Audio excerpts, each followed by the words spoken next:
Kisah dibuka dengan memperlihatkan seorang wanita cantik bernama Cecilia sedang menyelinap di kamar tidur dengan raut wajah seperti maling jemuran. Di tangannya ada diazepam, obat penenang yang ia racik seperti sedang bikin wedang jahe. Cecilia tidak sedang iseng jadi apoteker dadakan. Ini semua demi satu tujuan suci. Kabur dari Adrian, suaminya yang sekilas mirip model iklan gym, tapi hatinya seperti jadwal puasa Senin Kamis, kaku dan penuh aturan. Selama jadi istri Adrian, Cecilia hidup seperti robot diet. Berat badan gak boleh naik 1 kilo pun. Pizza, haram.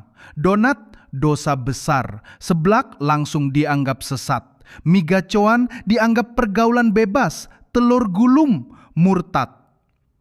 Adrian menuntut kesempurnaan bukan cuma fisik, tapi juga menu makanannya harus instagramable dan rendah kalori.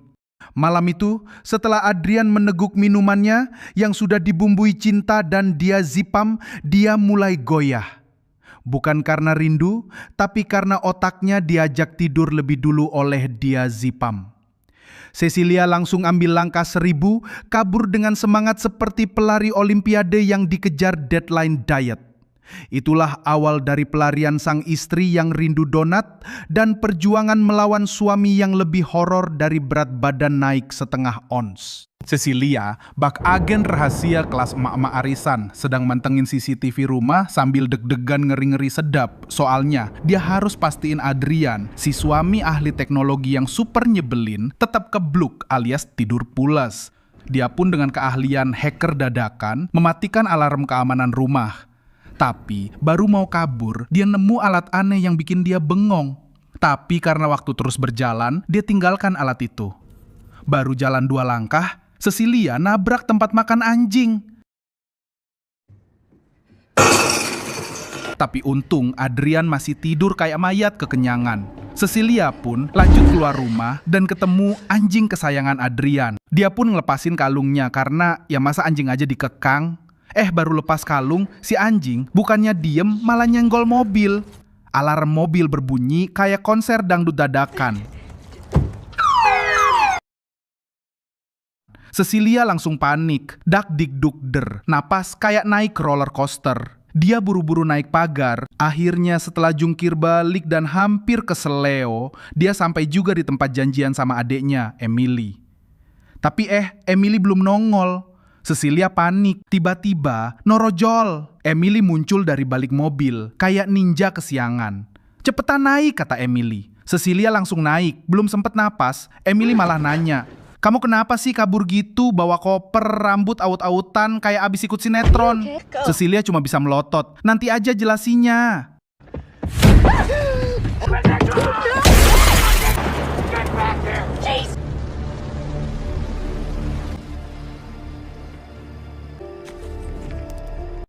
Dua minggu berlalu. Kini Cecilia tinggal bersama seorang polisi bernama James Lanier dan putrinya, Sydney, kenalan adiknya, Emily. Hubungan antara Emily dan James tak pernah dijelaskan, tapi James bersedia menampung Cecilia sambil ia memulihkan kondisi mental dan fisiknya. Cecilia masih diliputi ketakutan, bahkan untuk sekedar melangkah keluar mengambil surat di kotak pos.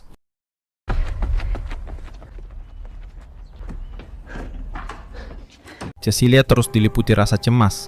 Ia merasa diawasi, seperti ada mata yang selalu mengintainya dari kejauhan. Ketika bel rumah tiba-tiba berbunyi, jantungnya berdegup kencang. Ternyata yang datang adalah Emily, adiknya. Namun bukan rasa lega yang muncul. Cecilia justru marah. Ia khawatir kehadiran Emily bisa saja membuka jejak bagi Adrian untuk menemukan tempat persembunyiannya. Dengan penuh emosi, ia memperingatkan Emily akan bahaya yang mungkin mengintai. Tapi Emily datang bukan tanpa alasan. Ia membawa kabar mengejutkan. Adrian telah berpulang ke rahmatullah. Disebutkan bahwa karena depresi berat, Adrian mengakhiri hidupnya sendiri. Cecilia pun luluh. Perlahan, ia membuka semua luka yang selama ini disimpannya rapat-rapat. Tentang kekerasan, ketakutan, dan hidup dalam tekanan. Untuk pertama kalinya, ia menceritakan semuanya. Dan untuk pertama kalinya pula, ia mulai merasa benar-benar bebas. Atau setidaknya itulah yang ia harapkan. Hingga akhirnya, Cecilia mulai berani membuka diri terhadap dunia luar. Namun sekali lagi, ketenangannya terusik. Sebuah surat datang atas namanya. Padahal sejauh yang ia tahu, tak ada seorang pun yang tahu di mana ia berada. Surat itu berasal dari Tom Griffin, adik Adrian, yang juga pengacara pribadinya. Tom mengabarkan bahwa Adrian meninggalkan warisan untuk Cecilia senilai 5 juta dolar, sekitar 81 miliar rupiah. Uang itu akan diberikan secara bertahap, 100 ribu dolar setiap bulan, dengan satu syarat: jika Cecilia melakukan tindakan kriminal, semuanya akan dihentikan. Tanpa banyak ragu, Cecilia menyetujui perjanjian itu. Sepulang dari pertemuan, Cecilia memberi kejutan kepada James Lanier, ayah Sydney, sebuah tangga baru untuk rumah mereka. Untuk Sydney, sebuah rekening khusus yang akan menerima 10 ribu dolar tiap bulan, demi sekolah elit yang selama ini ia impikan. Mereka tampak bahagia, namun di balik tawa dan rasa syukur itu, ada sesuatu yang tak terlihat, seperti sedang mengintai dalam diam. Dan benar saja, sosok tak kasat mata yang selama ini hanya terasa sebagai bayangan mulai mengapakkan diri. Suatu malam, saat Cecilia dan Sydney tertidur pulas, selimut mereka tiba-tiba tertarik turun ke lantai. Tak lama, kilatan cahaya muncul sekejap, seperti ada yang memotret. Cecilia terbangun karena dingin. Saat membuka mata, ia mendapati selimutnya sudah tergeletak di lantai. Diam, sunyi, tapi jelas ada sesuatu di ruangan itu selain mereka berdua. Ketika Cecilia mencoba menarik kembali selimutnya, gerakannya tertahan, seolah selimut itu tersangkut atau diinjak oleh sesuatu yang tak terlihat. Jantungnya berdegup kencang.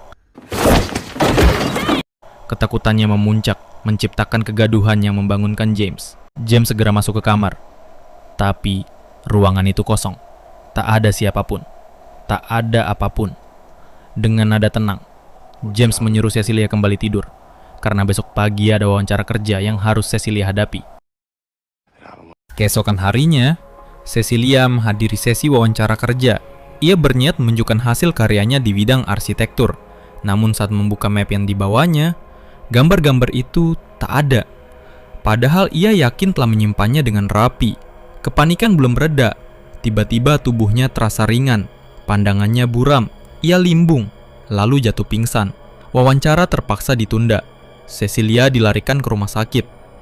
Beberapa jam kemudian, telepon dari rumah sakit membawa kabar yang mengusik logikanya. Cecilia pingsan karena overdosis diazepam. Kepalanya langsung dipenuhi tanya, apalagi saat ia menemukan sesuatu yang tak seharusnya ada. Botol diazepam yang pernah jatuh di saat kabur dari Adrian, kini muncul di kamar mandinya sendiri. Meyakini semua kekacauan itu ulah Adrian, Cecilia kembali menemui Tom. Ia memohon agar Tom menyampaikan pesan. Suruh Adrian berhenti. Ia yakin Adrian masih hidup.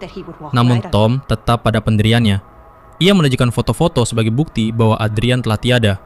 Tak hanya itu, Tom mengaku bahwa dirinya pun tak jauh berbeda dari Cecilia. Seseorang yang hidup di bawah kendali dan tekanan Adrian. Ia membenci Adrian sama dalamnya dengan kebencian yang dimiliki Cecilia. Masih belum yakin dengan jawaban Tom, Cecilia memutuskan mengunjungi rumah adiknya, Emily. Ia berniat menjelaskan bahwa semua yang terjadi adalah ulah Adrian. Namun, sebelum sempat berbicara, Emily langsung mengusirnya. Emily marah. Ia mengaku menerima email dari Cecilia yang berisi kalimat kejam bahwa Cecilia ingin Emily wafat karena kehadirannya terasa menyesakkan. Cecilia terpukul. Ia tak pernah menulis email itu. Dalam keterpurukan, Cecilia hanya bisa menangis. Sydney mencoba menenangkannya. Tapi tiba-tiba, kepala Sydney terhentak, seolah dipukul oleh sesuatu yang tak terlihat.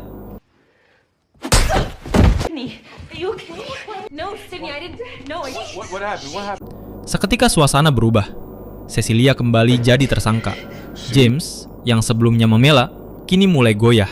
Ia menyarankan agar Cecilia kembali tinggal bersama adiknya. Menurutnya, rumah ini tak lagi aman, terutama bagi anaknya. Cecilia semakin yakin, semua ini ulah Adrian yang tak terlihat. Ia menaburkan bubuk hitam di lantai, seperti bubuk kopi, berharap langkah kaki akan meninggalkan jejak. Sebilah pisau ia siapkan, sekadar perlindungan diri. Lalu sebuah ide terlintas. Ia menelpon nomor Adrian. Tak disangka nada derinya terdengar dari loteng rumah.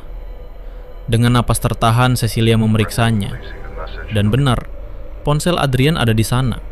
Bersama foto-foto dirinya, diam-diam diambil entah kapan. Bahkan karya arsitektur yang hilang juga ditemukan di tempat yang sama.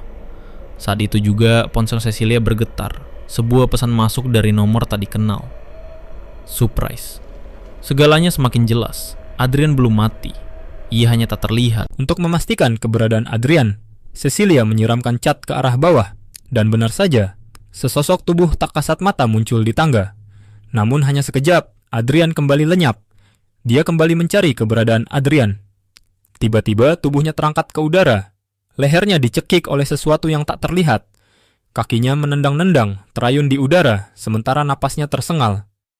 Atmosfer berubah mencekam, seperti ada kekuatan tak kasat mata yang sepenuhnya mengendalikan keadaan. Cecilia memutuskan untuk mengambil langkah sendiri. Ia memesan Grab dan diam-diam menuju rumah Adrian. Di sana, ia akhirnya menemukan kebenaran. Alat yang dulu sempat ia curigai ternyata adalah sebuah kostum, dirancang untuk membuat penggunanya tak kasat mata. Tanpa membuang waktu, Cecilia menyembunyikan kostum itu. Tapi saat hendak pergi, sosok tak terlihat muncul dan menyerangnya. Adrian menggunakan kostum lain. Dalam kekacauan itu, seekor anjing yang pernah dekat dengan Cecilia muncul dan menyerang Adrian, memberi Cecilia waktu untuk melarikan diri. Cecilia akhirnya menghubungi Emily dan meminta bertemu. Awalnya ragu, Emily akhirnya setuju, karena Cecilia berjanji akan membawa bukti bahwa Adrian masih hidup. Mereka bertemu di sebuah restoran. Tapi sebelum Cecilia sempat bicara, sesuatu yang tak terduga terjadi. Sebilah pisau tiba-tiba melayang di udara, menyayat leher Emily dalam satu gerakan cepat. Pisau itu lalu jatuh tepat ke tangan Cecilia. Orang-orang di sekitar menjerit. Mereka tak melihat apapun, kecuali Cecilia yang berdiri dengan pisau di tangan dan Emily yang bersimbah cairan merah. Dalam sekejap, Cecilia menjadi tersangka di mata semua orang.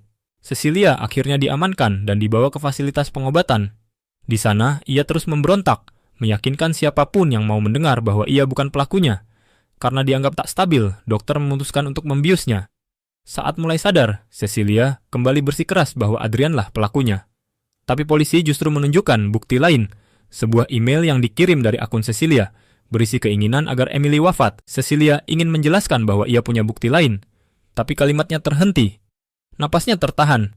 Ia merasakan sesuatu, sebuah kehadiran. Ia tahu Adrian ada di ruangan itu, bersama mereka. Tak terlihat, tapi nyata. Di sisi lain, Cecilia dikejutkan oleh kabar dari dokter. Ia tengah mengandung.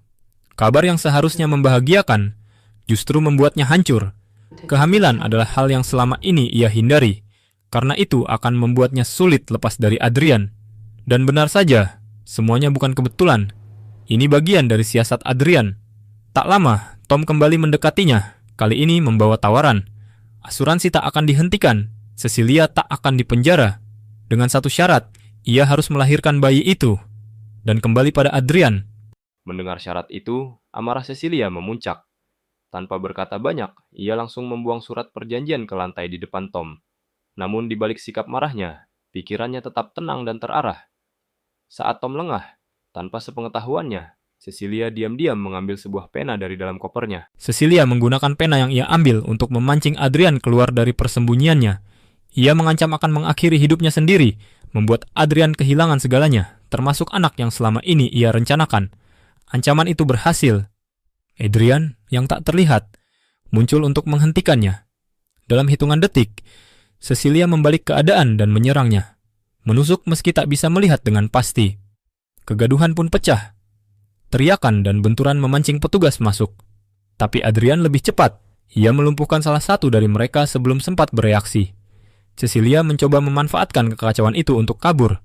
Namun petugas lain yang tak mengerti situasinya justru menghadangnya, berniat mengembalikannya ke ruang isolasi. Adrian semakin brutal. Dalam kondisi tak terlihat, ia membabi buta menyerang para petugas satu persatu, tanpa ampun dan tanpa ragu. Teror yang tak kasat mata itu membuat suasana berubah menjadi kacau total.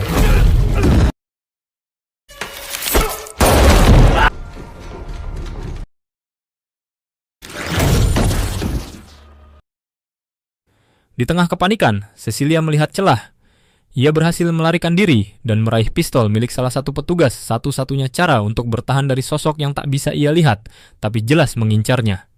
Kini, bukan hanya bertahan, Cecilia bersiap melawan. Adrian akhirnya bersuara, sebuah ancaman dingin yang menusuk. Ia tak akan menyakiti Cecilia, katanya. Tapi semua orang yang disayanginya akan menjadi target. Para petugas yang tersisa mulai sadar, sosok itu bukan ilusi. Teror itu nyata. Tapi hanya satu orang yang benar-benar memahami cara kerja Adrian, Cecilia. Ia sudah membaca pola geraknya, mengenali caranya bergerak, bahkan merasakan kehadirannya di tengah udara yang hening. Cecilia menyadari satu hal, target Adrian selanjutnya adalah Sydney. Tanpa membuang waktu, ia menelepon James dan memintanya segera pulang. Nada suaranya jelas, Sydney dalam bahaya.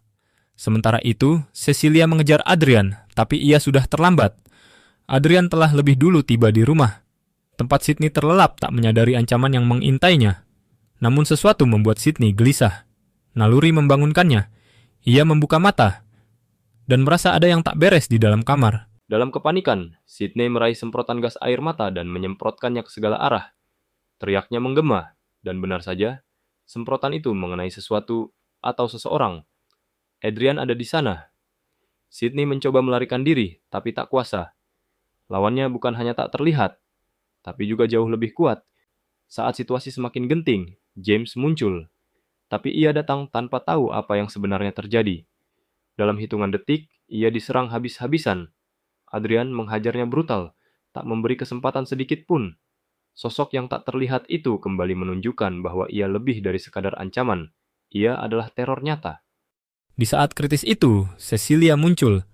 Tanpa ragu, ia meraih alat pemadam kebakaran berwarna merah dari dapur dan menyemprotkannya ke arah udara, ke arah di mana ia yakin Adrian berdiri. Semprotan tebal itu mengungkap sosok yang selama ini tak terlihat. Tubuh berlapis kostum mulai tampak di balik kabut putih. Begitu targetnya terlihat jelas, Cecilia tak membuang waktu. Ia melakukan dor-dor-dor berkali-kali. Sosok itu tumbang. Dengan tangan gemetar, Cecilia mendekat dan membuka helm kostum yang menutupi wajah penyerangnya. Tapi yang ia lihat justru mengejutkannya. Bukan Adrian, itu adalah Tom. Tom, adik Adrian. Sosok yang selama ini mengaku dikendalikan. Ternyata ada di balik kekacauan itu. Sementara itu, berita lain muncul. Adrian ditemukan hidup, terkunci di dalam sebuah gudang, dan berhasil dievakuasi oleh petugas. Ia tampak lemah, seolah menjadi korban penculikan yang selama ini dilakukan oleh adiknya, Tom. James, yang mulai percaya pada Cecilia, menyampaikan kabar itu. Menurut keterangan awal, Adrian juga adalah korban dipenjara oleh Tom, dimanfaatkan dalam rencana gila itu. Namun bagi Cecilia, semuanya tak semudah itu. Dengan nada tenang namun penuh keyakinan, ia mengatakan bahwa semua ini sudah ia duga. Adrian terlalu cerdas, terlalu manipulatif. Ia bisa memalsukan kematiannya, dan dengan mudah juga memalsukan penculiknya.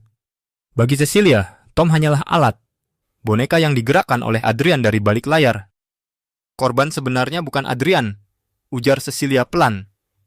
Korban sebenarnya adalah aku. Pada akhirnya, Cecilia menghubungi Adrian dan mengajaknya bertemu. Sebuah pertemuan di rumah yang penuh ketegangan terselubung. Cecilia datang dengan senyum yang tenang, namun dalam hatinya ia sudah menentukan akhir. James memantau dari kejauhan, alat penyadap telah terpasang, merekam setiap percakapan. Cecilia menetapkan satu syarat. Jika Adrian ingin menjadi bagian dari kehidupan anak mereka, ia harus jujur, mengakui semua kekejian yang telah ia lakukan. Adrian menatap Cecilia tajam. Ia tak sebodoh itu. Ia tahu mereka sedang merekam. Maka, tak ada pengakuan, hanya satu kata. Surprise.